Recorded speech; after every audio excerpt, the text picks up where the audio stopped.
हो रहे लोकसभा चुनावों को लेकर भारतीय जनता पार्टी 400 सीटें जीतने का ढिंढोरा पीट रही है, लेकिन उसके पांव के नीचे की जमीन धीरे धीरे खिसक रही है, इसका शायद उसे आभास भी नहीं है।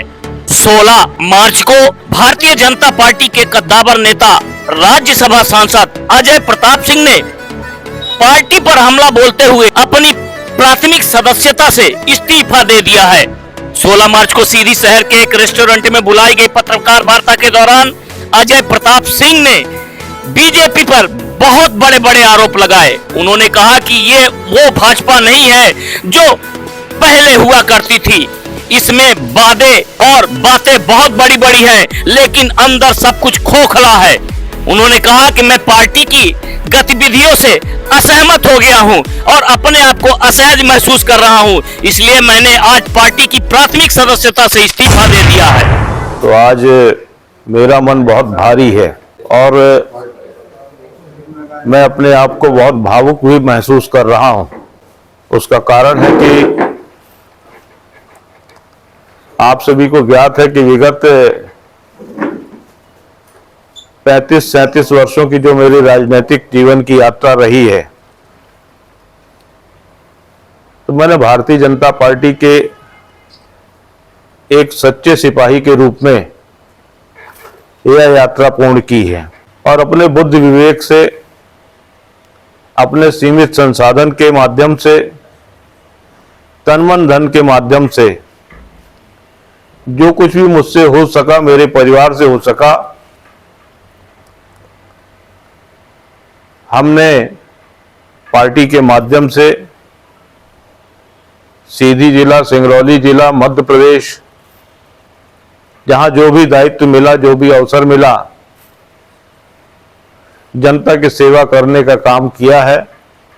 राजनीति सही मायने में हमारे लिए सेवा का माध्यम थी, धन अर्जन का माध्यम नहीं थी। लेकिन आज कुछ परिस्थितियां ऐसी निर्मित हो गई है कि मैं अपने आप को भारतीय जनता पार्टी के लिए अनुकूल नहीं मान पा रहा हूं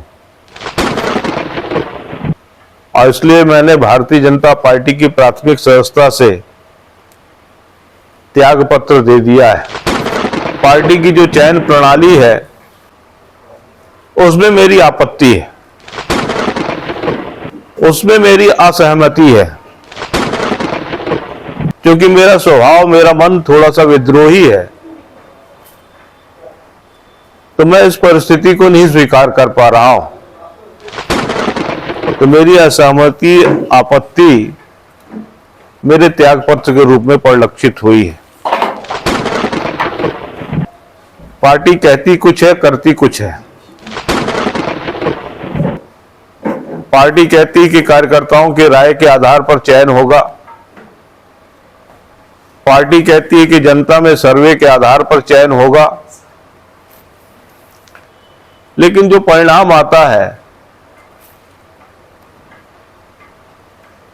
वो परिणाम पार्टी की इस भावना को, पार्टी के इस कथन को नहीं परिलक्षित करते हैं। पार्टी में बड़े पैमाने पर पर्याप्त हो गया है,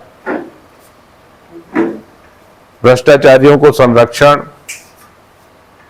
बड़े पैमाने पर मिल रहा है, राजनीति व्यापार का एक माध्यम बन गई है, और बल्कि ऐसा कह सकते हैं कि पार्टी ही राजनीतिक व्यापारियों का अड्डा बन गई है। किसी जमाने में त्याग, तपस्या, बलिदान के लिए भारतीय जनता पार्टी विख्यात थी। लोग नारा लगाते थे कि भारतीय जनता पार्टी की क्या पहचान, त्याग, तपस्या और बलिदान। आज मुझे लगता है कि इस पैमाने पर पार्टी खरी नहीं है। इन 10 वर्षों में सीधी में क्या हुआ?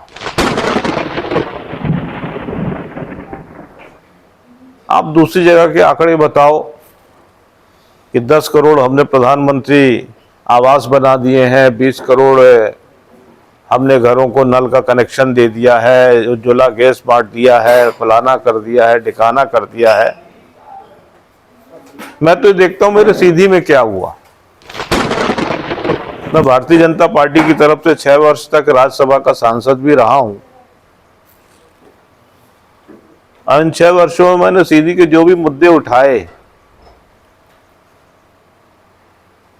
आज बड़े खेद के साथ आपके बीच में कहना पड़ रहा है कि वो मुद्दे जहां के तहां खड़े हैं। चाहे रेल लाइन की बात हो, चाहे सीधी सिंगरौली सड़क की बात हो, चाहे सोन घड़ियाल अभ्यारण्य की बात हो, चाहे संजय गांधी टाइगर रिजर्व की बात हो, चाहे कालरी क्षेत्र में विस्थापन और विस्थापितों की समस्याओं के संदर्भ में विषय हो, बातें बड़ी बड़ी हुई, बड़े बड़े आश्वासन मिले, लेकिन नतीजा सिफर रहा। और इसलिए मुझको ये लगता है ये जो विकसित भारत का नारा है इसमें खोखलापन नजर आता है। लोकसभा चुनाव के पहले यूं तो कांग्रेस को बहुत बड़े बड़े झटके लगे हैं, लेकिन आज भारतीय जनता पार्टी जो देश की सबसे मजबूत और ताकतवर पार्टी है, 400 सीटें जीतने का दावा कर रही है, उसे भी झटका लग गया है।